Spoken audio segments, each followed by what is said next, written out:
내 이름은 순자입니다.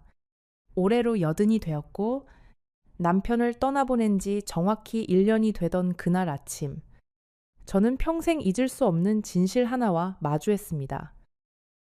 늙은 손으로 서랍 깊은 곳을 더듬다가 누렇게 변한 종이 한 장을 꺼냈을 때 저는 그 자리에서 무릎이 꺾이고 말았지요. 그 종이는 남편이 세상을 떠나기 며칠 전 떨리는 손으로 마지막까지 매만지던 것이었습니다. 그런데 장례식이 끝나고 며느리가 우리 앞에 내놓았던 그 유언장은 이것과는 전혀 달랐습니다. 글씨도, 종이도, 그리고 그 안에 적힌 이름들도 말입니다. 저는 그 종이를 꼭 쥐고 한참을 그렇게 앉아 있었습니다. 며느리 혜린이는 우리 집에 들어온 지 12년이 된 사람이었습니다. 처음에는 참 곱고 다정한 아이였지요. 시아버지 앞에서는 늘 웃었고 저에게도 어머님 어머님 하며 살갑게 굴었습니다. 그런데 사람이라는 게 참 무서운 것이 시간이 지나면서 그 웃음 뒤에 무엇이 숨겨져 있었는지를 저는 너무 늦게야 알게 되었습니다. 남편이 떠난 뒤 우리 집은 겉으로 보기에는 평온했습니다. 아들 민준이는 회사 일이 바쁘다며 일주일에 한두 번 얼굴을 비쳤고 며느리는 손녀 서연이를 데리고 가끔 들렀습니다. 그러나 그 평온함 뒤에는 제가 미처 알아차리지 못한 어떤 그림자가 자라고 있었습니다. 그날 아침, 그 종이를 꺼내 들기 전까지는 저는 정말 아무것도 몰랐습니다. 잠시 후 그 황색 종이에서 발견한 것을 천천히 말씀드릴게요. 그리고 그것이 우리 가족을 완전히 뒤흔들어 놓은 방법에 대해 이야기할게요. 혹시 당신의 주변에도 겉으로는 웃고 있지만 속은 알 수 없는 가족이 한 명이라도 있나요? 그 이야기를 댓글로 들려주세요. 저처럼 늦게 깨닫는 사람이 더 이상 없기를 바라며 여러분 각자의 이야기를 듣고 싶습니다. 남편이 처음 병을 앓기 시작한 건 4년 전 봄이었습니다. 그이는 평생 한 번도 큰 병치레를 한 적이 없는 사람이었지요. 새벽 5시면 일어나 마당을 쓸었고 한겨울에도 찬물로 세수를 하는 그런 사람이었습니다. 그런데 그 해봄, 갑자기 식사를 줄이더니 얼굴빛이 변하기 시작했습니다. 병원에 가자고 해도 한사코 마다했지요. 늙은이가 병원 가서 뭘 하느냐며 그저 손사래만 쳤습니다. 그러다 가을이 되어서야 겨우 병원 문턱을 넘었고 그곳에서 의사가 무거운 얼굴로 한참을 망설이다 입을 열었습니다. 그 순간 제 가슴이 쿵 하고 내려앉던 그 느낌은 지금도 또렷합니다. 남편은 의외로 담담했습니다. 오히려 제 손을 잡으며 이렇게 말했지요. 임자, 너무 걱정 마. 내가 다 정리해두고 갈 테니까. 저는 그때만 해도 그 말이 무슨 뜻인지 깊이 헤아리지 못했습니다. 남편은 평생 작은 인쇄소를 운영했습니다. 그리 큰 사업은 아니었지만 성실하고 정직하게 일한 덕에 단골이 많았고 동네 사람들 사이에서 평판도 좋았습니다. 우리 부부가 젊은 시절부터 한 푼 두 푼 모은 돈으로 작은 상가 건물 하나를 사두었고 그 1층에 인쇄소를 두고 살았지요. 그 건물이 우리 부부의 평생이었습니다. 처음 그 건물에 발을 들였던 날이 아직도 또렷합니다. 그날은 유난히도 햇볕이 좋았지요. 남편은 열쇠를 손에 쥐고 한참을 그 자리에 서 있었습니다. 임자, 우리가 드디어 우리 집을 가졌어. 그 떨리는 목소리를 저는 평생 잊지 못합니다. 그때 저는 그저 그이의 손을 잡고 함께 울었습니다. 단칸방에서 시작한 우리 부부가 20년 만에 우리 이름으로 된 건물 한 채를 가지게 된 그 순간이었으니까요. 남편은 평생 잉크 냄새 속에서 살았습니다. 손톱 밑에는 늘 까만 자국이 있었고 작업복은 늘 얼룩져 있었지요. 그러나 그 모습이 저에게는 세상에서 가장 든든한 모습이었습니다. 인쇄소에는 늘 사람이 오갔습니다. 결혼식 청첩장을 맡기러 오는 젊은 부부, 회갑잔치 안내장을 부탁하러 오는 어르신들, 동네 학교의 학예회 책자를 맡기러 오는 선생님들까지. 우리 인쇄소는 동네 사람들의 인생 한 자락이 거쳐가는 곳이었습니다. 남편은 그런 일을 늘 정성껏 했습니다. 청첩장 한 장을 인쇄하면서도 종이의 결을 살피고 잉크의 농도를 맞추었지요. 한 번은 어떤 가난한 신혼부부가 청첩장 비용이 부담스럽다고 망설이자 남편이 슬쩍 종이를 한 단계 좋은 걸로 바꿔주고 값은 그대로 받은 적도 있었습니다. 저는 그 모습을 보며 가끔 잔소리도 했지요. 그렇게 다 퍼주면 우리는 어떻게 사느냐고요. 그러면 그이는 가만히 웃으며 이렇게 말했습니다. 임자, 사람이 한평생을 살면서 인쇄해가는 종이가 몇 장이나 되겠어. 그 몇 장만큼은 곱게 해줘야지. 그런 사람이었습니다. 그런 사람이 평생을 일군 그 자리가 결국 가족 안의 다툼거리가 될 줄을 그이는 알았을까요? 아마도 어렴풋이 알았기에 그렇게 마지막 순간까지 마음을 쓴 것이었겠지요.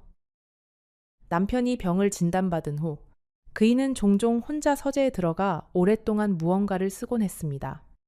가끔은 옛 친구를 만나러 외출했고 가끔은 변호사 사무실에도 다녀왔습니다. 저는 그때 그저 남편이 자기 방식대로 마음의 정리를 하고 있다고만 여겼습니다. 그가 무엇을 준비하고 있는지 저에게 자세히 말해주지 않았기에 저도 굳이 캐묻지 않았지요. 그것이 우리 부부의 방식이었습니다. 지금 와서 가장 후회되는 것 중 하나가 바로 그것입니다. 그때 한 번이라도 물어봤더라면 어땠을까? 여보, 무얼 그렇게 적고 계시느냐고. 그러나 저는 묻지 않았습니다.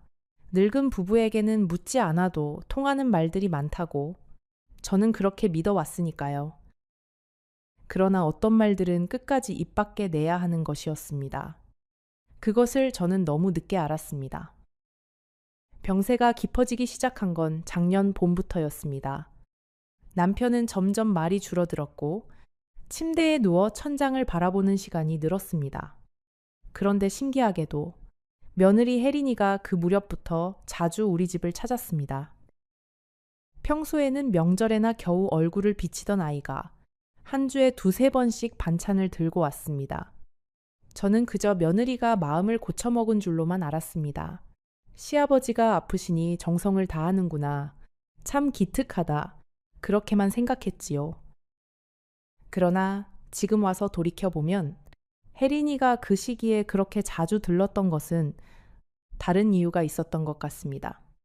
그 아이는 남편이 누구를 만나는지, 어떤 서류를 만지는지, 서재에 어떤 종이들이 쌓여가는지를 조용히 살피고 있었던 것입니다. 저는 그것을 그때는 전혀 알아차리지 못했습니다. 어느 날 오후, 제가 부엌에서 물을 썰고 있을 때 혜린이가 서재에서 무언가를 살피는 듯한 기척이 들렸습니다. 제가 무슨 일이냐 물으니 아버님 책장에서 책 한 권을 빌려가려고요. 하며 자연스럽게 웃었습니다. 그때 그 아이의 손에는 두꺼운 책 한 권이 들려 있었지만 그 책 사이에 무엇이 끼워져 있었는지는 저는 보지 못했습니다. 남편이 세상을 떠난 건 작년 가을이었습니다. 아주 조용히 잠들 듯 떠났습니다. 마지막 밤, 제 손을 꼭 잡고는 이렇게 말했지요. 임자, 내가 다 적어두었어.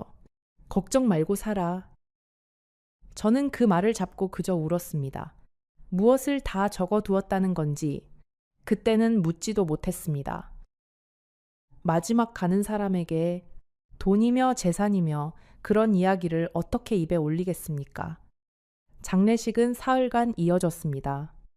인쇄소를 통해 인연을 맺은 분들이 많이 찾아와 주셨고 동네 어르신들도 빠짐없이 자리를 채워주셨습니다.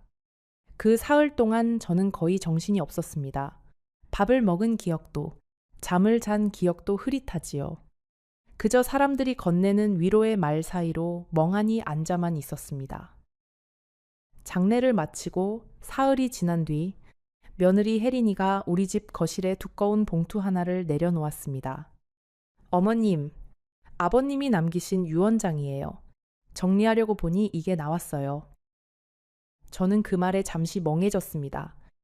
남편이 유언장을 남겼다는 건 어렴풋이 짐작하고 있었지만 그것을 며느리가 들고 나타날 줄은 몰랐기 때문입니다. 그 자리에 아들 민준이도 있었고 혜린이의 친정에서 소개해 주었다는 변호사도 한 명 함께 있었습니다. 변호사라는 그 사람은 차분한 목소리로 유언장을 읽어 내려갔습니다. 그 내용은 저를 천천히, 그러나 깊이 무너뜨렸습니다. 유언장에는 이렇게 적혀 있었습니다. 상가 건물 일체의 명의는 아들 민준에게 이전한다. 인쇄소의 운영권 역시 아들에게 양도한다. 아내 순자에게는 매달 생활비 명목으로 약간의 금액을 지급하며 거주는 본가에서 종신토록 보장한다. 그 외에 예금과 동산 일체는 아들 부부에게 귀속된다. 저는 그 자리에서 한참 동안 아무 말도 하지 못했습니다. 이상하다는 생각이 들었지만 그것을 입 밖에 낼 수가 없었습니다. 남편은 평소에 늘 저에게 이렇게 말하곤 했지요. 임자가 평생 나랑 같이 일군 거니까 임자 몫이 가장 크다고. 그런데 막상 종이 위에 적혀 있는 것은 그 말과는 너무도 달랐습니다. 저는 그저 늙으면 사람이 마음이 변하기도 하지. 자식 키워놓은 보람으로 자식에게 다 넘겨준 거지. 그렇게 스스로를 다독였습니다. 며느리는 그 자리에서 제 손을 잡으며 이렇게 말했지요. 어머님, 걱정 마세요. 저희가 끝까지 모실게요. 그 말이 그때는 따뜻하게만 들렸습니다. 그날 이후로 1년이 흘렀습니다. 그 1년 동안 저는 거의 혼자였습니다. 아들은 회사가 바빠 한 달에 한 번 얼굴을 비추었고 며느리는 명절 때나 가끔 들렀습니다. 손녀 서연이는 학원이 바빠 할머니 집에는 거의 오지 못했지요. 약속했던 매달의 생활비는 처음 몇 달은 들어왔지만 점점 액수가 줄어들었고 어떤 달은 깜빡 잊으셨다며 며칠 늦게 들어왔습니다. 상가 건물은 어느새 며느리가 관리하고 있었습니다. 아들은 회사 일이 많아 모든 걸 아내에게 맡겼다고 했고 혜린이는 임대료 관리부터 세입자 교체까지 혼자 다 처리했습니다. 인쇄소도 결국 문을 닫았습니다. 며느리가 이렇게 말했지요. 어머님, 요즘 인쇄업이 너무 힘들어서요. 차라리 그 자리에 다른 가게를 들이는 게 나을 것 같아요. 저는 그저 고개를 끄덕였습니다. 남편이 평생을 바친 인쇄소가 사라지는 것이 가슴이 아팠지만 시대가 변했다니 어쩌겠나 싶었습니다. 그 자리에는 곧 카페가 들어왔습니다. 깔끔하고 세련된 카페였지요. 임대료도 꽤 들어온다고 들었습니다. 그러는 동안에도 저는 가끔씩 이상한 점을 느꼈습니다. 남편의 옛 친구분들이 종종 전화를 걸어 안부를 물으셨는데 그분들 중 한 분이 어느 날 이런 말씀을 하셨습니다. 영호가 떠나기 전에 나한테 그러더라고. 임자 평생 고생한 거 다 갚고 싶다고. 자기 가고 나면 임자가 제일 든든해야 한다고. 저는 그 말을 듣고 가만히 웃었습니다. 마음만 그러셨겠지요. 하면서 말입니다. 또 어느 날은 인쇄소 단골이셨던 어떤 사장님이 우연히 시장에서 저를 만나서는 이렇게 말씀하셨습니다. 사모님, 영호 사장님이 떠나시기 한 달 전쯤에 저한테 변호사 사무실 위치를 물어보시더라고요. 유언장을 다시 쓰신다고 하시면서요. 저는 그 말에 잠시 멈칫했지만 그저 그러셨군요 하고 흘려보냈습니다. 그 말들이 제 가슴 어딘가에 작은 가시처럼 박혔지만 저는 그것을 애써 외면했습니다. 늙은 어미가 자식을 의심해서야 되겠나, 며느리를 의심해서야 되겠나, 그렇게 스스로를 타일렀습니다. 그러나 사람의 직감이라는 것은 아무리 눌러도 결국 어디선가 고개를 듭니다.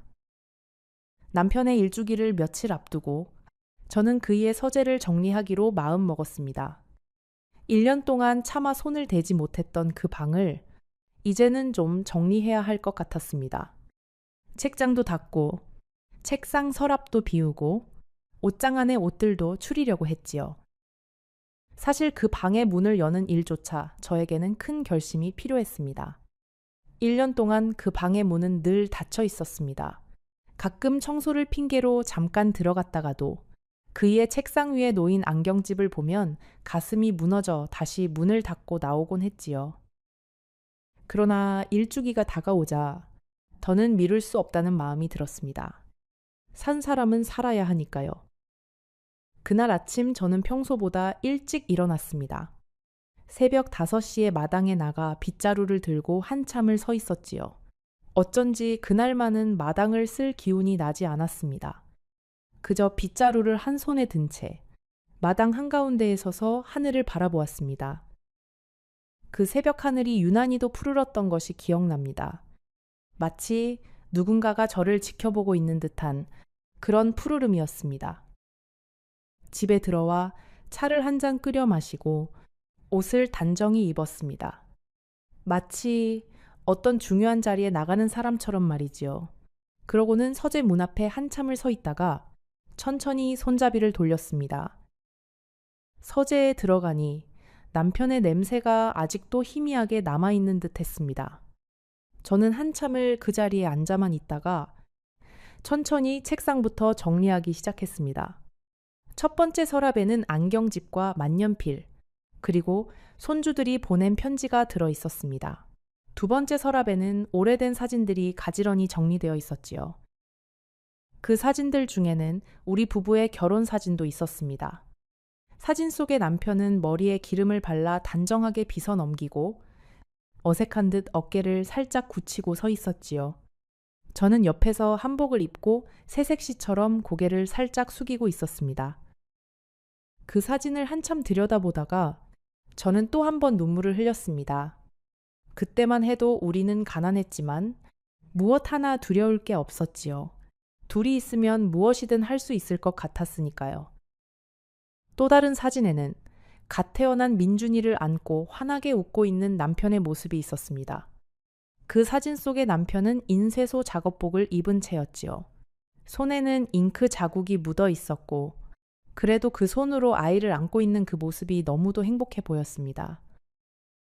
그 시절 우리는 정말 가난했지만 가족이라는 이름이 가진 그 따뜻함만은 누구보다 풍족했습니다. 저는 사진들을 한 장 한 장 살피다가 결국 가슴이 너무 미어져 잠시 책상에서 일어났습니다. 창가로 가서 커튼을 살짝 걷고 바깥을 바라보았지요. 마당의 감나무에는 아직 푸른 감이 매달려 있었습니다. 가을이 되면 그 감이 붉게 익을 것이고 그러면 또 한 해가 가는 것이었지요. 시간은 이렇게 사람의 마음과 상관없이 흘러가는구나. 저는 가만히 그런 생각을 했습니다. 문제는 세 번째 서랍이었습니다. 그 서랍은 평소에 잠겨 있던 곳인데 남편이 떠난 후로 한 번도 열어본 적이 없었습니다. 열쇠는 남편의 안경집 안에 들어 있었지요. 저는 한참을 망설이다가 그 열쇠로 서랍을 열었습니다. 서랍 안에는 여러 가지 서류들이 가지런히 정리되어 있었습니다. 보험 증서, 부동산, 등기부 등본, 통장들, 그리고 가장 아래쪽에 두꺼운 갈색 봉투 하나가 놓여 있었습니다. 그 봉투에는 남편의 글씨로 이렇게 적혀 있었습니다. 임자에게. 저는 그 봉투를 손에 쥔 채 한참을 떨었습니다. 봉투를 열어야 할지, 그대로 두어야 할지 알 수 없었습니다. 그러나 결국 떨리는 손으로 봉투를 열었지요. 그 안에는 누런 종이 한 장과 함께 남편이 직접 쓴 편지 한 통이 들어 있었습니다. 편지는 이렇게 시작했습니다. 임자, 이 글을 읽고 있다면 나는 이미 떠났겠지. 임자가 평생 나와 함께 고생한 거 내가 다 알고 있어. 그래서 이번에 내가 모든 걸 다시 정리했어. 변호사한테 부탁해서 새 유언장을 만들었으니 이 종이를 잘 간직하고 있다가 필요할 때 꺼내서 쓰면 된다. 저는 그 편지를 읽으며 손이 떨려서 종이를 떨어뜨릴 뻔했습니다. 그리고 그 안에 함께 들어있던 누런 종이를 천천히 펼쳐보았지요. 그것은 분명 유언장이었습니다. 남편의 글씨로 그리고 변호사의 공증 도장이 찍힌 정식 유언장이었습니다. 그 안에 적힌 내용은 1년 전에 며느리가 들고 나타났던 그 유언장과는 전혀 달랐습니다. 상가 건물과 인쇄소를 비롯한 모든 부동산은 아내 순자에게 귀속한다. 아내가 생존하는 동안 그 모든 권리와 수익은 아내가 행사한다. 아내가 세상을 떠난 뒤에는 그 절반을 아들 민준에게, 나머지 절반을 손녀 서연에게 상속한다. 며느리에게는 별도의 지분을 명시하지 않는다. 저는 그 종이를 들고 한참을 서 있었습니다. 가슴이 두근거리고 손은 차갑게 식어갔습니다. 그리고 그제야 그동안의 모든 일들이 머릿속에서 천천히 맞춰지기 시작했습니다. 남편이 떠나기 전에 변호사를 만나러 다녔다는 그 말, 남편의 친구분이 전해준 그 말, 시장에서 마주친 사장님의 말, 그리고 며느리가 그 무렵 우리 집에 자주 드나들었다는 사실, 또 며느리의 친정에서 소개해 주었다는 그 변호사의 존재까지. 그 모든 것이 하나의 그림으로 맞아 들어갔습니다. 여러분, 잠시만 숨을 고르고 들어주십시오. 잠시 후 제가 그 진실을 들고 어떻게 했는지, 그리고 그날 밤 며느리의 얼굴이 어떻게 변했는지를 천천히 말씀드리겠습니다. 저는 그 누런 종이를 다시 봉투에 넣고 그 봉투를 가슴에 꼭 안았습니다. 그러고는 한참을 그 자리에 앉아 울었습니다. 슬퍼서 운 게 아니라, 화가 나서도 아니라, 그저 남편이 너무 보고 싶어서 울었습니다. 이 사람은 마지막 순간까지 나를 생각했구나. 나를 위해 이렇게까지 준비해두고 갔구나. 그 마음이 사무쳐서 울었습니다. 그리고 그날 밤, 저는 한숨도 자지 못했습니다. 침대에 누워 천장을 바라보며 어떻게 해야 할지를 고민했습니다. 며느리를 당장 불러 따져 물어야 할지, 아들에게 먼저 알려야 할지, 아니면 변호사부터 만나야 할지. 머릿속이 어지러웠지만 한 가지만은 분명했습니다. 이대로 덮어둘 수는 없다는 것이었습니다. 그 밤은 유난히도 길었습니다. 시계 소리만 째깍째깍 들렸지요. 어둠 속에서 저는 지난 1년의 시간을 하나하나 되짚어 보았습니다. 그동안 며느리가 저에게 했던 말들, 며느리가 저에게 보였던 행동들, 며느리가 임대료 명세를 보여줄 때마다 살짝 시선을 피하던 그 눈빛, 모든 것이 새삼스럽게 다른 의미로 다가왔습니다. 가장 가슴이 아렸던 것은 명절날의 기억이었습니다. 작년 설날, 며느리가 손녀를 데리고 왔을 때 저에게 작은 봉투 하나를 내밀며 이렇게 말했지요. 어머님, 약소하지만 받으세요. 그 봉투 안에는 10만 원이 들어 있었습니다. 저는 그때 그 돈을 받으며 며느리가 참 마음씀이 곱다고 생각했습니다. 그러나 지금 와서 생각해보면 그 돈은 본래 제 것이었던 임대료의 한 자락이었던 것이지요. 저는 제 것을 받아들고는 그것을 며느리의 선물이라 여기며 고마워했던 것입니다. 그 사실이 가장 가슴을 아프게 했습니다. 그러면서도 저는 또 한편으로는 며느리를 변호하고 싶은 마음이 들기도 했습니다. 그 아이도 사정이 있었겠지? 어쩌면 시아버지가 마음을 바꾼 줄을 진심으로 몰랐을 수도 있지. 그렇게 자신을 다독여 보기도 했습니다. 그러나 그 모든 변명을 짚어보아도 남편의 친정에서 소개해준 변호사를 우리 집 거실에 데려와 가짜 유언장을 읽게 한 그 행동만은 도저히 변명할 길이 없었습니다. 새벽이 되도록 저는 잠을 이루지 못했습니다. 결국 새벽 4시쯤 일어나 부엌으로 갔습니다. 따뜻한 물 한 잔을 끓여 식탁에 앉았지요. 그 물 한 잔을 마시는 동안 저는 한 가지를 결심했습니다. 진실을 밝혀야 하지만 그 진실로 가족을 부수지는 말자. 진실을 들고 나아가되 그 끝이 어디에 닿을지는 천천히 생각해보자. 그 결심을 하고 나니 마음이 조금은 가라앉았습니다. 다음 날 아침, 저는 일찍 일어나 옷을 차려입었습니다. 그리고 봉투를 가방 깊숙이 넣고 집을 나섰습니다. 남편의 친구이자 오랜 단골이셨던 박 변호사님 사무실로 향했지요. 그분은 남편이 떠나기 전에 마지막 유언장을 도와주신 분이었습니다. 그분의 이름은 편지 안에 적혀 있었습니다. 버스를 타고 시내로 가는 길에 저는 창밖을 바라보며 한참을 멍하니 있었습니다. 출근하는 사람들의 표정, 학교에 가는 아이들의 가방, 신문을 든 노인들의 손. 다른 사람들에게는 그저 평범한 아침이었지만 저에게는 인생에서 가장 무거운 발걸음을 떼는 아침이었습니다. 가방 안에 든 그 봉투의 무게는 종이 한 장의 무게가 아니었지요. 그것은 한 가족의 운명이 담긴 무게였습니다. 박 변호사님은 저를 보시자마자 한참을 그저 바라보셨습니다. 그러고는 무거운 목소리로 입을 여셨지요. 사모님, 사실은 저도 1년 동안 이날을 기다리고 있었습니다. 영호 형님이 떠나시기 전에 저에게 이렇게 부탁하셨거든요. 자기가 떠나고 1년이 지나도 아내가 자기를 찾아오지 않으면 그땐 직접 연락해서 알려드리라고요.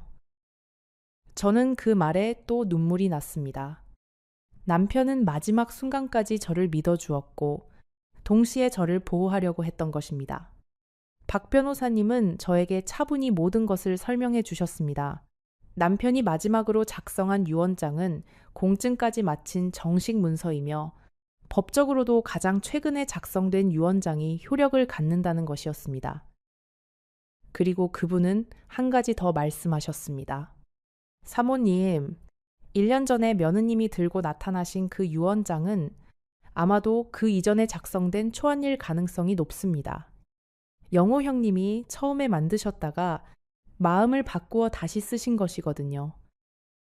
그 초안은 폐기했어야 마땅한데 어디선가 그것을 손에 넣은 사람이 있다면 그것이 어떻게 그 손에 들어갔는지가 문제가 될 수 있습니다. 저는 그 말에 가슴이 또 한 번 내려앉았습니다. 며느리가 우리 집을 자주 드나들던 그 무렵, 책장에서 책을 빌려간다며 두꺼운 책 한 권을 들고 나가던 그 모습이 떠올랐습니다. 그 책 사이에 무엇이 끼워져 있었는지를 저는 이제야 어렴풋이 짐작할 수 있었습니다. 박 변호사님은 저에게 며칠 더 시간을 두라고 하셨습니다. 흥분해서 일을 그르치면 안 된다고, 차분하게 절차를 밟아야 한다고 말씀하셨지요. 저는 고개를 끄덕이고 집으로 돌아왔습니다. 그러나 그날 밤도, 다음 날 밤도 저는 잠을 이루지 못했습니다. 박 변호사님 사무실을 나서며 그분은 마지막으로 저에게 한 가지를 더 말씀하셨습니다. 사모님, 한 가지만 기억하세요.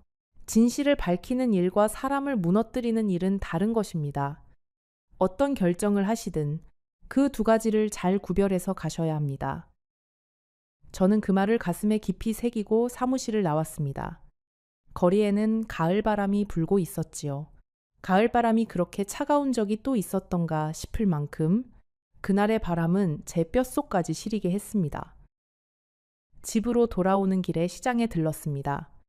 저녁을 챙겨 먹어야 했지만 막상 무엇을 사야 할지 떠오르지 않았지요. 그저 멍하니 시장통을 한 바퀴 돌다가 단골 생선가게 앞에서 멈춰섰습니다.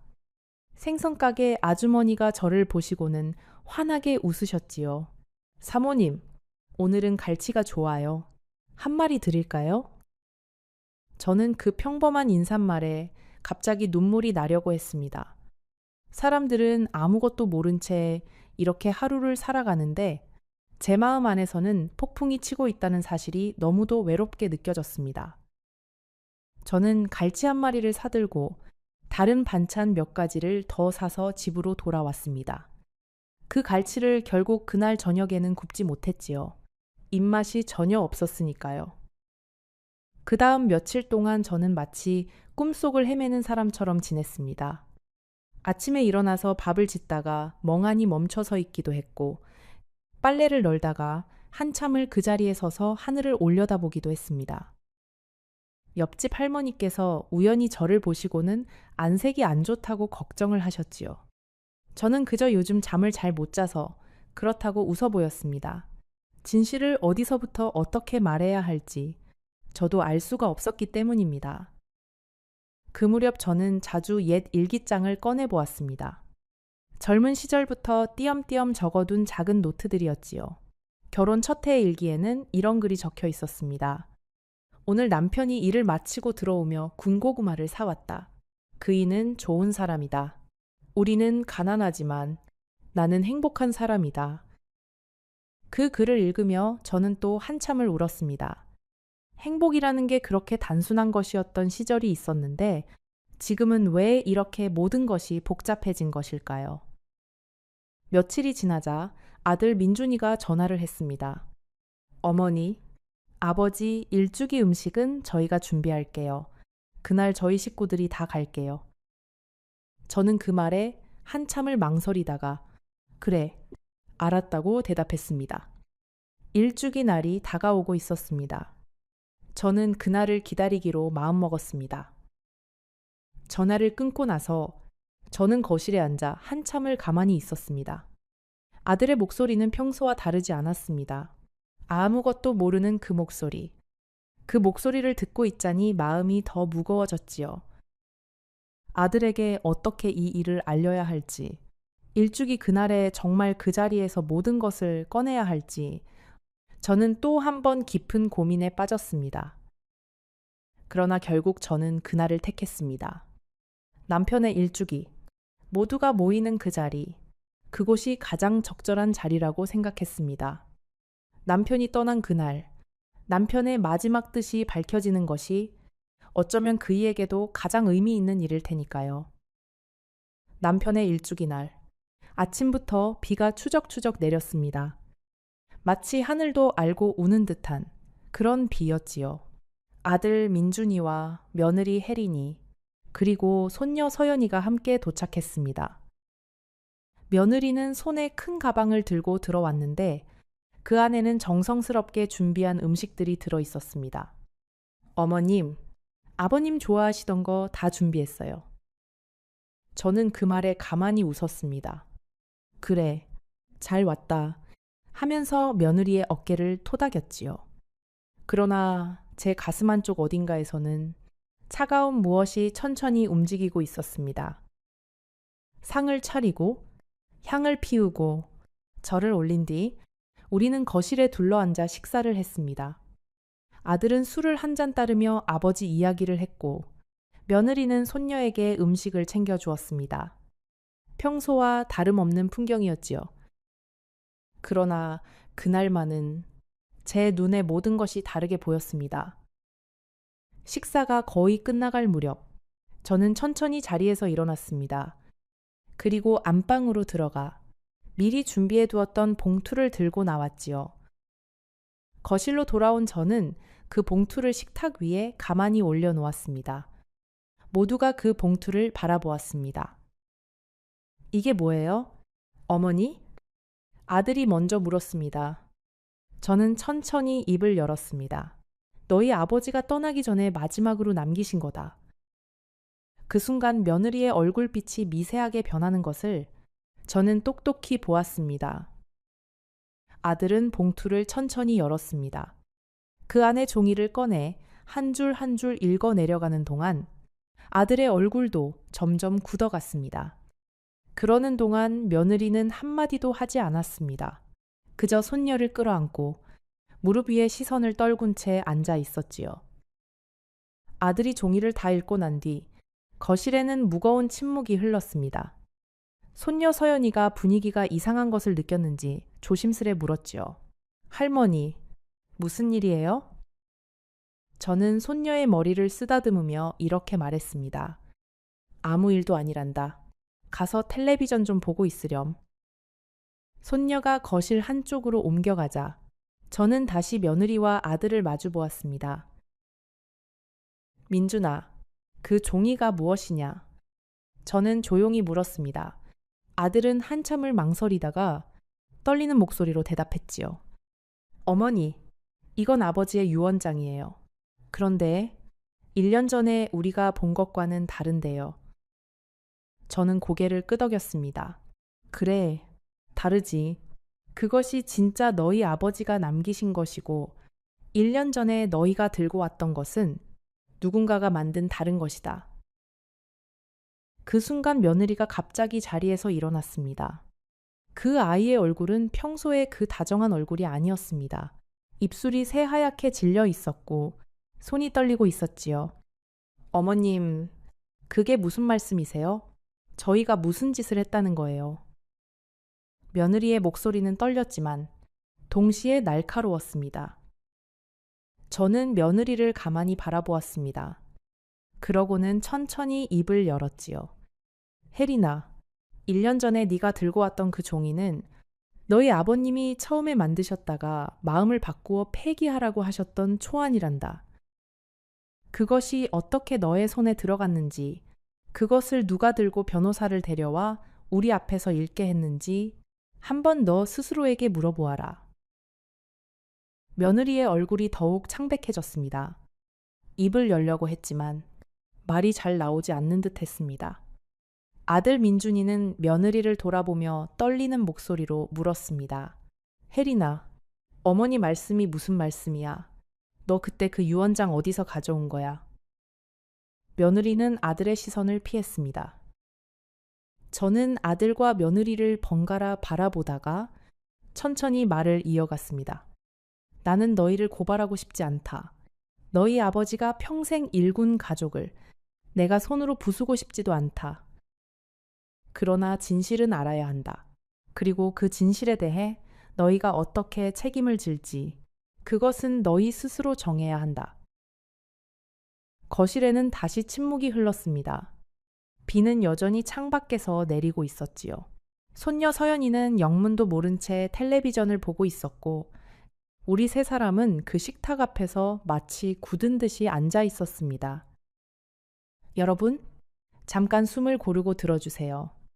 곧 그날 며느리가 무엇이라 말했는지, 그리고 그 말이 얼마나 저를 더 깊이 무너뜨렸는지를 말씀드리겠습니다. 혹시 여러분 중에도 가장 가까운 사람에게서 가장 깊은 상처를 받아보신 분이 계신가요? 댓글로 그 마음을 한 줄 남겨주세요. 저처럼 늦게 깨달은 사람이 여러분의 그 한 줄에서 위로를 받습니다. 한참의 침묵 끝에 며느리가 천천히 입을 열었습니다. 어머님, 저는 어머님을 진심으로 모셨어요. 그것만은 알아주세요. 저는 그 말에 가슴이 또 한 번 미어졌습니다. 진심이라는 말이 그렇게 가벼울 수 있다는 것을 저는 그날 처음으로 알았습니다. 며느리는 계속 말을 이었습니다. 그 유언장이 어떻게 제 손에 들어왔는지는 저도 잘 몰라요. 그저 아버님이 떠나신 뒤에 서재를 정리하다가 발견한 거예요. 저는 그 말에 가만히 웃었습니다. 그래, 발견했구나. 그런데 그 발견한 종이를 들고 어떻게 그렇게 빨리 변호사를 데려올 수 있었느냐. 그것도 너희 친정에서 소개해준 평소에는 우리와 아무 인연도 없던 그 변호사를. 며느리의 입술이 다시 떨렸습니다. 어머님, 그건... 그 말은 그렇게 흐려지고 말았지요. 아들 민준이는 한참 동안 고개를 숙이고 있다가 천천히 일어나 며느리에게 다가갔습니다. 혜리나, 솔직하게 말해. 지금 여기서 솔직하게 말해. 아들의 목소리는 떨렸지만 분명했습니다. 며느리는 한참을 그 자리에 서 있었습니다. 눈물이 그 아이의 뺨을 타고 흘러내렸지요. 그러고는 결국 무너지듯 의자에 주저앉으며 작은 목소리로 말했습니다. 아버님이 떠나시기 한 달 전에 제가 서재 책장에서 그 종이를 우연히 봤어요. 그땐 그게 무엇인지 잘 몰랐어요. 그저 제 이름이 없다는 것만 보았어요. 저는 그 말에 가슴 한쪽 어딘가가 다시 무너지는 것을 느꼈습니다. 며느리는 계속 말을 이었지요. 아버님이 변호사를 만나러 다니신다는 것도 알았어요. 그래서 제 친정 변호사한테 부탁했어요. 그 사람이 이렇게 말했어요. 이미 새 유언장이 만들어졌다면 그것을 어떻게 할지는 가족 안에서 정해야 한다고요. 만약 새 유언장을 찾지 못한다면 그 전에 작성된 것을 효력으로 인정받을 수도 있다고요. 저는 그 말을 들으며 천천히 눈을 감았습니다. 그러니까 너희들은 너희 아버지가 마지막에 남기신 진짜 유언장이 어딘가에 있다는 걸 알면서도 그것을 찾지 않고 가짜를 들고 나타났다는 말이구나. 며느리는 고개를 숙인 채 아무 말도 하지 못했습니다. 아들 민준이는 그 자리에 그대로 무너졌습니다. 두 손으로 얼굴을 감싸고 한참을 그렇게 앉아 있었지요. 어머니, 저는 정말 몰랐어요. 혜린이가 들고 온 그 종이가 가짜라는 것도, 아버지가 다른 유언장을 쓰셨다는 것도 정말 몰랐어요. 아들의 목소리는 떨렸고 진심으로 들렸습니다. 저는 아들의 손을 잡았습니다. 그래, 안다. 너는 모르고 있었겠지. 너는 회사 일에 바빠서 집안의 일이 어떻게 돌아가는지는 다 네 아내한테 맡겨두었으니까. 그러나 아들아, 그것이 너의 책임이 없다는 뜻은 아니다. 가장이라는 자리는 모르고 있었다는 것만으로는 면해지지 않는 것이란다. 그날 그렇게 우리는 한참을 그 식탁 앞에 앉아 있었습니다. 어느새 비도 그쳤고 손녀 서연이는 텔레비전을 보다가 소파에 기대어 잠이 들어 있었지요. 그 아이의 평화로운 얼굴을 바라보며 저는 가슴이 미어졌습니다. 어른들의 이 일이 결국 저 아이에게도 어떤 그늘을 남기지 않을까. 그것이 가장 마음에 걸렸습니다. 저는 며느리에게 마지막으로 물었습니다. 혜린아, 한 가지만 묻자. 너는 왜 그랬느냐? 그 말에 며느리는 한참을 울다가 작은 목소리로 대답했습니다. 어머님, 저는 평생을 가난 속에서 자랐어요.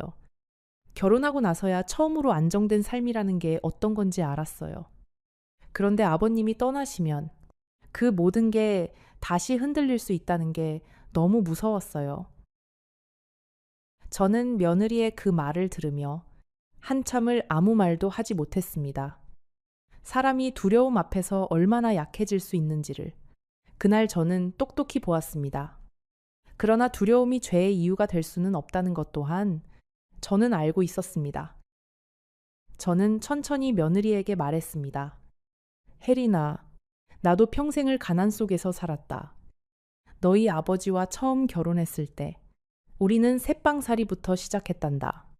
단칸방에서 시작해서 한 푼 한 푼 모아서 이 건물을 사기까지 40년이 걸렸다. 그 40년 동안 너희 아버지는 손에 잉크가 마를 새가 없었고 나는 그 인쇄소 한쪽에서 밥을 짓고 다른 한쪽에서 손님을 받았다. 너희가 가난을 두려워하는 그 마음을 내가 모를 줄 아느냐. 그러나 두려움 때문에 사람의 마지막 뜻을 함부로 짓밟아서는 안 되는 것이다. 그것이 사람이 사람으로 사는 마지막 도리이기 때문이란다. 며느리는 그 자리에서 무릎을 꿇었습니다. 어머님, 제가 잘못했어요. 정말 잘못했어요. 그 말을 반복하며 한참을 울었지요. 저는 그 모습을 가만히 바라보다가 천천히 자리에서 일어났습니다. 안방으로 들어가 잠이 든 손녀의 머리를 한번 쓰다듬어 주고는 다시 거실로 나왔습니다. 그날 우리는 결국 아무것도 결정하지 못했습니다. 너무 큰 일이었고 너무 깊은 상처였기에 그 자리에서 결론을 낼 수가 없었습니다. 며느리와 아들은 손녀를 안고 집으로 돌아갔고 저는 다시 혼자가 되었습니다. 그 밤 저는 또 한숨도 자지 못했습니다. 침대에 누워 천장을 바라보며 남편을 그리워했습니다. 임자가 떠나기 전에 나에게 다 적어두었다고 했지요. 그 적어둔 것이 이렇게 가족 한복판에 큰 강을 만들 줄은 임자도 몰랐을 거예요. 그러나 임자는 알았겠지요. 그래도 진실은 알려야 한다고. 그래야 우리 가족이 진짜 가족이 될 수 있다고.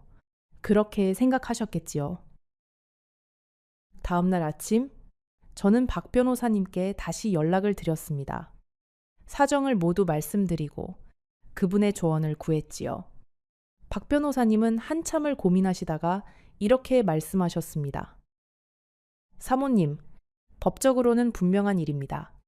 가짜 유언장을 만들고 그것을 진짜인 것처럼 행세하여 재산을 분배한 것은 명백한 위법 행위입니다. 그러나 사모님께서 어디까지 가족을 책임지고 싶으신지 그것은 사모님께서 결정하셔야 할 일입니다. 저는 그 말을 들으며 오랫동안 생각했습니다. 며느리를 법으로 다스리면 분명한 죗값을 묻는 것이 되겠지요. 그러나 그 결과 손녀 서연이는 어떻게 될까요?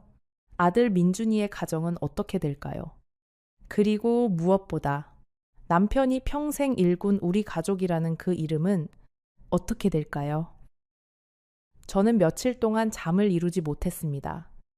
어떤 결정이 옳은 것인지 알 수가 없었습니다. 옆집 할머니께 차를 한 잔 얻어 마시며 슬쩍 이야기를 꺼내 본 적도 있었지요. 그 어른은 한참을 가만히 들으시다가 이렇게 말씀하셨습니다.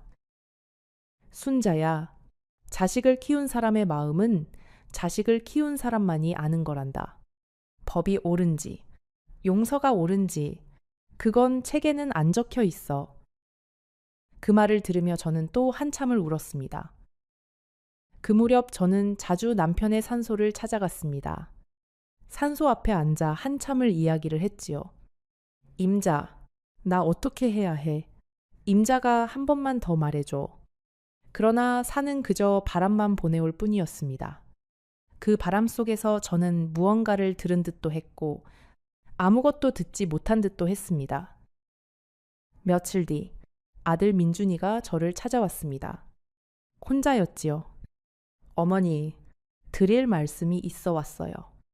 아들은 거실에 앉아 한참을 망설이다가 천천히 입을 열었습니다. 혜린이와 저는 어머니의 결정에 따르겠어요. 어떤 결정이든 받아들이겠어요. 다만 어머니께 한 가지만 부탁드리고 싶은 게 있어요. 저는 아들을 가만히 바라보았습니다. 말해보아라. 아들은 한참을 머뭇거리다가 입을 열었습니다. 서연이를, 우리 서연이를 생각해 주세요. 그 아이는 아무 잘못이 없잖아요. 저는 그 말에 가슴이 무너졌습니다. 결국 그 아이의 무게가 모든 어른의 발목을 잡는 것이지요. 저는 아들에게 천천히 말했습니다. 민준아, 나는 너희를 법정에 세울 생각이 없다. 그러나 잘못된 것은 바로잡아야 한다. 너희 아버지가 마지막으로 남기신 그 뜻대로 재산은 다시 정리될 것이다. 상가 건물의 명의는 다시 내 이름으로 돌아올 것이고 그동안 너희가 받은 임대료에 대해서는 정산이 필요할 것이다. 그리고 너희 아내가 한 일에 대해서는 그 책임을 어떻게 질지 너희 두 사람이 정해야 한다. 아들은 고개를 끄덕였습니다. 그리고 한 가지 더, 라고 저는 말을 이어갔습니다. 너희가 그동안 나에게 보내준 그 적은 생활비, 그것이 나에게는 매달 가슴을 찌르는 바늘 같았다. 그것이 너희 아버지가 정해놓은 것이라고 너희는 믿었겠지만 사실은 그렇지 않았다는 걸 이제 너희도 안다. 나는 너희를 미워하지는 않는다. 그러나 이제부터 나는 내 인생을 내가 살아보려 한다. 아들은 그 자리에서 눈물을 흘렸습니다. 어머니, 죄송합니다. 정말 죄송합니다. 그 말을 몇 번이고 반복했지요. 저는 아들의 손을 잡고 그래, 알았다고 말했습니다. 그리고 아들을 떠나보냈습니다.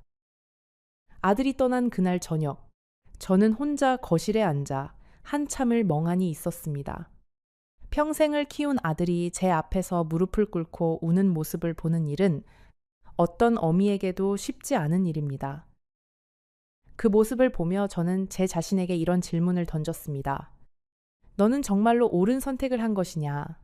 진실을 밝힌 것이 그렇게 자랑할 만한 일이냐? 어쩌면 그저 평생 모른 채 살았어도 되었던 것은 아니었느냐? 그러나 저는 곧 고개를 저었습니다. 진실을 외면하는 평화는 진짜 평화가 아닙니다. 그것은 그저 누군가가 진실의 무게를 혼자 짊어지고 있는 동안 다른 사람들이 누리는 거짓 평온일 뿐이지요. 남편이 마지막까지 저에게 진실을 남겨두고 간 것은 제가 그 진실을 안고 살아갈 수 있는 사람이라는 걸 그이가 믿었기 때문일 것입니다. 저는 그 믿음을 저버리고 싶지 않았습니다. 그날 밤 저는 오랜만에 깊은 잠을 잤습니다. 꿈속에서 남편을 보았지요. 그이는 인쇄소 앞에서 빗자루를 들고 마당을 쓸고 있었습니다. 저를 보더니 환하게 웃으며 손을 흔들었지요. 임자, 잘했어. 그 한마디가 저를 깨웠습니다. 잠에서 깨어보니 베개가 젖어 있었습니다. 그러나 그 눈물은 더 이상 무거운 눈물이 아니었습니다. 그것은 마음의 짐을 조금이나마 내려놓은 사람의 눈물이었습니다. 그날 이후로 우리 집은 천천히 정리되어 갔습니다. 박 변호사님의 도움으로 상가 건물의 명의는 다시 제 이름으로 돌아왔고 그동안의 임대료 정산도 끝났습니다. 며느리는 친정으로 며칠 다녀오기도 했지요. 아들과 며느리 사이도 한동안은 많이 흔들렸다고 들었습니다. 그 와중에 가장 마음이 쓰였던 것은 손녀 서연이었습니다. 그 아이가 어른들의 분위기가 이상하다는 것을 모를 리가 없었지요. 학교에서 돌아오면 엄마와 아빠의 굳은 얼굴을 보았을 것이고 할머니에게 자주 가지 못하는 이유를 궁금해했을 것입니다. 어느 날 손녀가 학교에서 돌아오는 길에 우리 집 앞에서 한참을 망설이다가 그냥 돌아갔다는 이야기를 동네 어른께 들었습니다. 그 말을 듣고 저는 가슴이 미어졌습니다. 저는 그날 밤 아들에게 전화를 했지요. 민준아, 서연이를 데리고 한번 와라. 할머니가 손녀를 보고 싶다. 그 다음 날 아들이 손녀를 데리고 왔습니다. 며느리는 함께 오지 않았지요. 서연이는 들어오자마자 저에게 안기더니 한참 동안 아무 말도 하지 않고 그저 가만히 있었습니다. 그 아이의 작은 어깨가 떨리고 있었지요. 저는 그 아이의 머리를 쓰다듬으며 그저 가만히 안고만 있었습니다. 어른들이 만든 상처가 아이의 어깨에 얹혀 있는 것을 보면 어떤 어른도 마음이 편할 수가 없습니다. 한참 뒤에 서연이가 저에게 작은 목소리로 물었지요. 할머니, 우리 가족은 이제 어떻게 돼요? 저는 그 아이의 눈을 가만히 들여다보다가 이렇게 대답했습니다. 서연아, 어른들은 가끔 실수를 한단다. 그리고 그 실수를 고치는 데는 시간이 좀 걸려. 그러나 우리 가족은 부서지지 않아. 할머니가 약속할게. 그 아이는 그제야 살짝 웃었습니다. 그 작은 웃음이 그날 제 마음을 살린 것이지요. 그러나 저는 그 가정을 부수고 싶지는 않았습니다. 손녀 서연이를 위해서도 그리고 저 자신을 위해서도 미움을 안고 살고 싶지는 않았습니다. 그래서 저는 며느리를 따로 불러 한 번 더 이야기를 나누었습니다. 혜린아, 한 가지만 약속해 다오. 다시는 어떤 두려움이 너를 찾아오더라도 그 두려움에 사람을 속이는 길로 가지는 마라 다오. 너에게는 민준이가 있고 서연이가 있고 그리고 나도 있단다. 우리는 너의 가족이다. 두려울 때는 가족에게 말하는 것이지 가족을 속이는 게 아니란다. 며느리는 그 자리에서 또 한 번 울었습니다. 어머님, 정말 죄송해요. 평생 그 마음을 잊지 않겠어요. 저는 그 아이의 손을 잡고 그래, 알았다 하고 말해 주었습니다. 용서한다는 말은 끝내 하지 못했지요. 그것은 그 자리에서 쉽게 할 말이 아니었기 때문입니다. 용서라는 말은 참 묘한 말입니다. 그 말을 입 밖에 내는 순간 마치 그 잘못이 없었던 일처럼 되어버리는 듯한 무게가 있지요. 그러나 잘못은 절대로 없었던 일이 되지 않습니다. 잘못은 잘못대로 그 자리에 그대로 남고 다만 그것을 어떻게 안고 살아갈지를 사람들이 정할 뿐이지요. 저는 며느리를 미워하지 않기로 했지만 그 아이가 한 일을 잊기로 한 것은 아니었습니다. 어떤 일은 잊지 않아야만 다시 같은 자리에 서지 않는 법이니까요. 그 무렵 저는 자주 새벽 산책을 했습니다. 동네 어귀의 작은 공원까지 한 바퀴를 돌고 오면 1시간쯤이 걸렸지요. 그 시간 동안 저는 많은 것을 정리할 수 있었습니다. 공원의 벤치에 앉아 새들이 우는 소리를 듣고 있으면 마치 남편이 옆에 와서 함께 앉아 있는 듯한 기분이 들었지요. 임자, 잘 견디고 있어. 그렇게 속삭이는 듯한 바람이 가끔 불었습니다. 그 바람을 등에 지고 집으로 돌아오는 길에는 늘 마음이 조금 가벼워져 있었습니다. 가끔은 며느리가 미운 마음이 다시 들기도 했습니다. 사람의 마음은 그렇게 한 번에 정리되지 않으니까요. 어떤 날은 며느리가 다녀간 뒤에 한참을 거실에 앉아 가슴이 답답한 적도 있었습니다. 그러나 그럴 때마다 저는 남편의 편지를 꺼내 다시 읽었지요. 그 마지막 줄, 임자는 행복해야 해. 그 말이 저를 다시 일으켜 세웠습니다. 미움 속에서는 행복할 수 없다는 것을 그이는 알았기에 그렇게 부탁한 것이겠지요. 시간은 그렇게 흘러갔습니다. 가을이 가고 겨울이 왔고 다시 봄이 왔습니다. 저는 그동안 많은 것을 정리했습니다. 상가 건물의 한쪽에는 남편을 기리는 작은 공간을 만들었지요. 그곳에는 남편이 평생 쓰던 만년필과 남편이 인쇄소에서 마지막으로 찍었던 책 한 권과 그리고 우리 부부의 젊은 시절 사진 한 장을 두었습니다. 동네 어른들이 가끔 와서 차를 한 잔 마시고 가는 그런 작은 공간이 되었습니다. 아들 민준이와 며느리 혜린이는 예전처럼은 자주 오지는 않습니다. 그러나 한 달에 두세 번씩은 손녀 서연이를 데리고 들릅니다. 서연이는 부쩍 자랐고 이제는 제법 할머니 하고 길게 부르며 안기지요. 그 아이를 안을 때면 저는 가끔 남편이 떠올라 눈물이 나기도 합니다. 그러나 그 눈물은 예전처럼 무겁기만 한 눈물은 아닙니다. 며느리는 가끔 부엌에 들어와 제 옆에서 함께 음식을 만듭니다. 처음에는 어색했지요.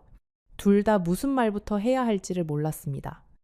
그러나 시간이 흐르면서 우리는 조금씩 다시 말을 섞기 시작했습니다.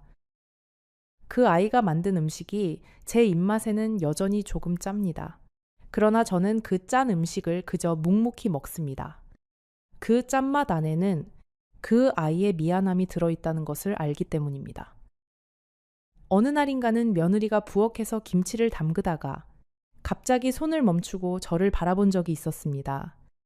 어머님, 한 가지만 여쭤봐도 될까요? 그 아이는 그렇게 말하더니 한참을 머뭇거리다가 입을 열었지요. 어머님은 어떻게 저를 다시 받아주셨어요? 저였다면 저 같은 사람은 절대로 다시 안 봤을 거예요. 저는 그 말에 한참을 가만히 있다가 칼을 내려놓고 그 아이를 바라보았습니다.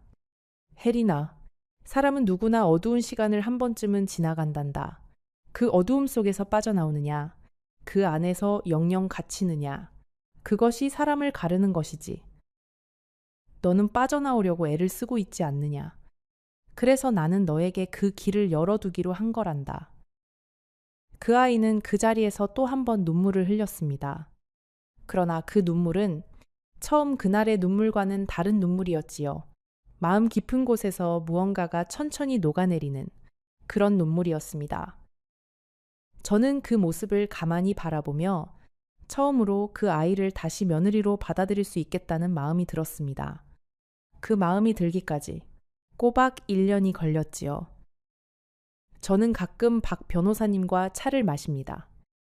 그분은 남편의 친구이자 이제는 저의 친구이기도 합니다. 그분이 어느 날 저에게 이렇게 물으셨지요.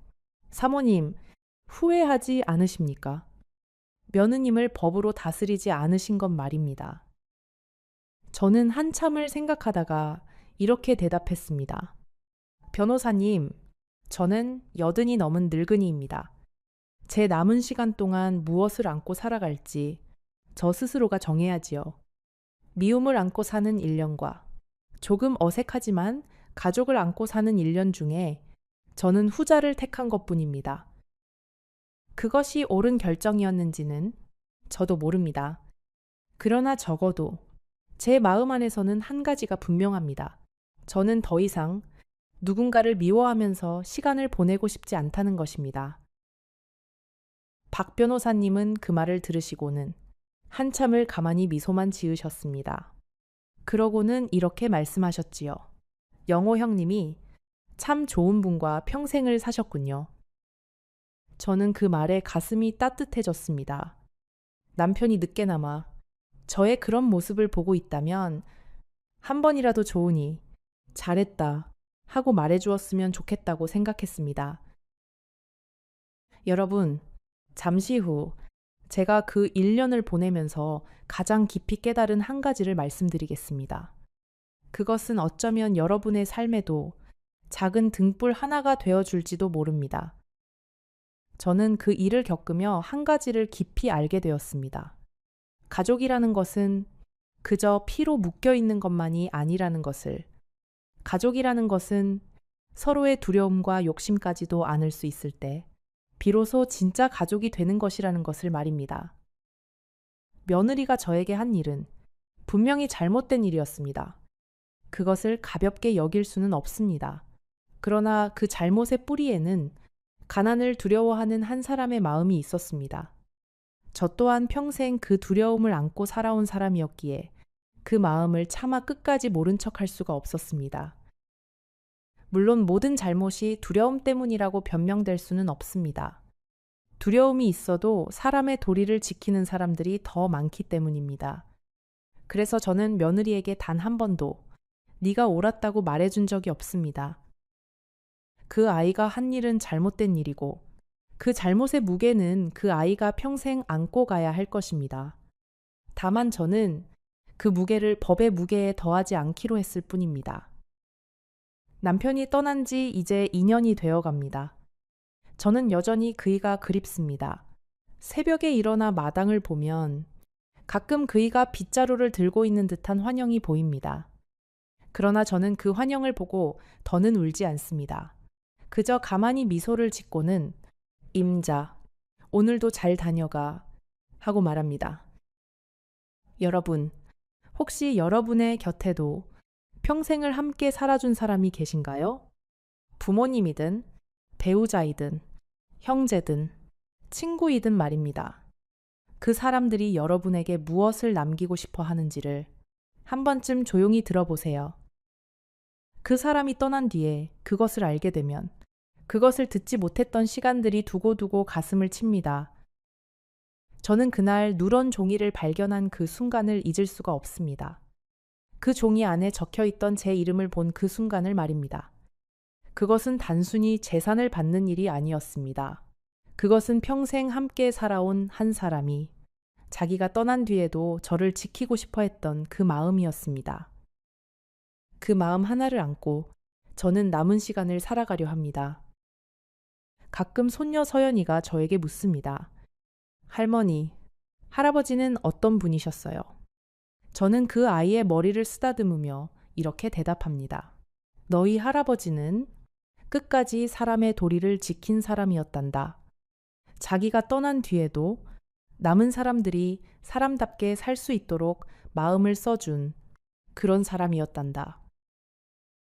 서연이는 그 말을 잘 알아듣지 못하는 듯 하지만 언젠가 그 아이가 자라서 이 말의 뜻을 깨닫게 될 날이 오겠지요. 그때 저는 이미 이 세상에 없을지도 모릅니다. 그러나 그 아이의 가슴 어딘가에 이 이야기가 작은 씨앗으로 남아 있어 준다면 그것으로 저는 족할 것 같습니다.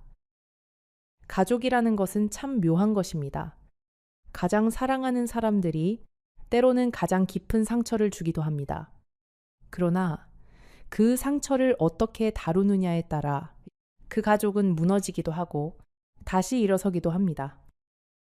저는 다시 일어서는 쪽을 택했습니다. 그 선택이 매일 옳다고는 말할 수 없지만 적어도 저는 그 선택을 후회하지는 않습니다. 그리고 저는 가끔 남편이 마지막으로 저에게 남긴 그 편지를 다시 꺼내 읽습니다. 그 편지의 마지막 줄은 이렇게 끝납니다. 임자, 나는 임자를 만나서 한평생이 행복했어. 내가 떠난 뒤에도 임자는 행복해야 해. 그것이 나의 마지막 부탁이야. 저는 그 글을 읽을 때마다 눈물이 흐릅니다.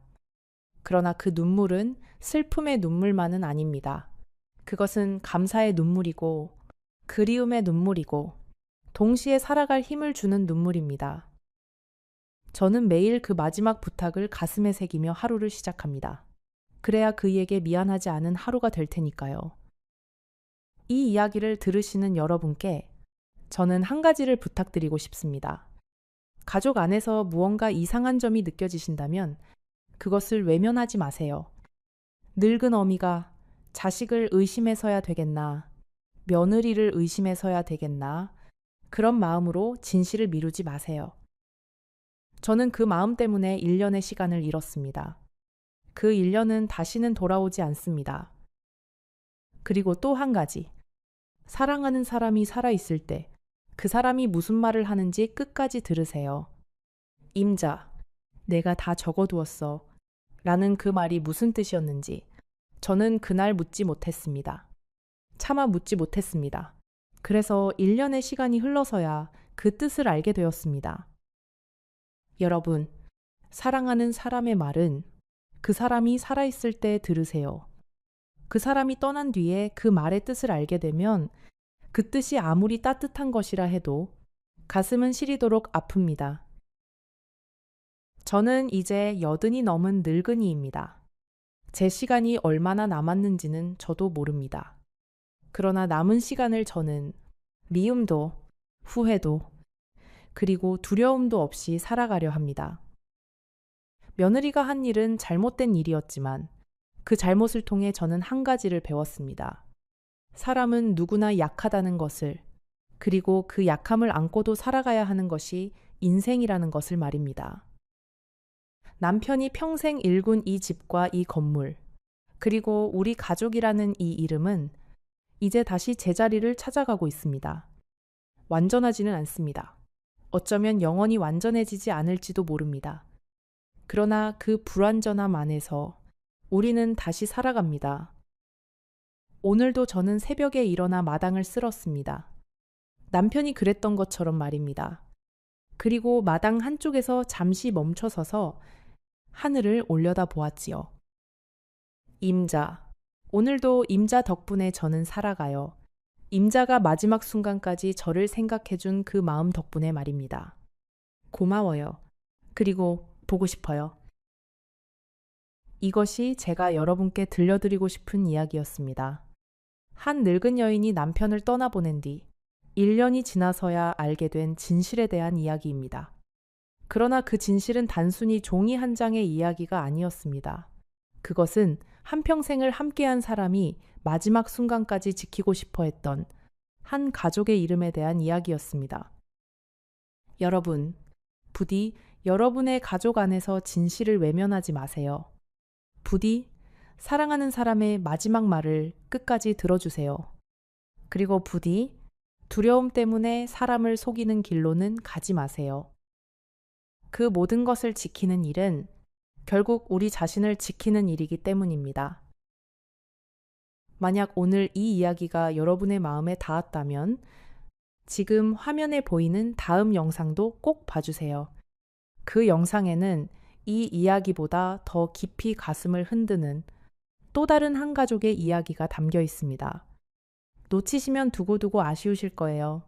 지금 바로 화면 속 그 영상을 눌러주세요.